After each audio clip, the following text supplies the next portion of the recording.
आदो खान बाबदन उनको मानमी खन गे आबदो दिसम दिसम मानमी बोर्ड बोर्ड बोर्ड कितना आर अने बांग होलारिन मेलेट से धनमाझी और धनिया कथा उनकुरेन के पोपंगड़ा धनमाझी और धनी दो किन ताहे कना तो खान नय दो तेहे नवा हर डारे उदो शिकार बना बरेन बुडे बाबा जहाए बाबा रेन हपने बंगा दिसम कर रहे हो उनकिन आई गरम तेर गे उनकिना सलाम कमी चिकर नड़े आय नवा हर डार होय ओधो शिक्षा हटा बनावने आबरेन बुडो बाबा के आर नय दो आपे को समारे जहां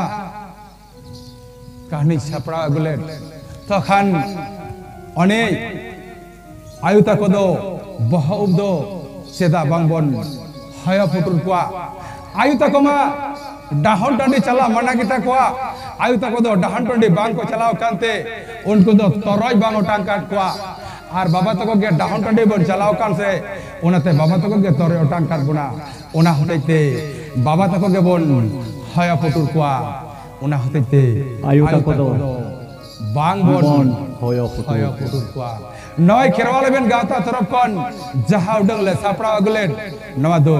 नडे गेले मुछेल किरा आर निये ताम दो मिड बार दंग सेरें आजम काते नवा आखड़ा दो बन आसोड़ा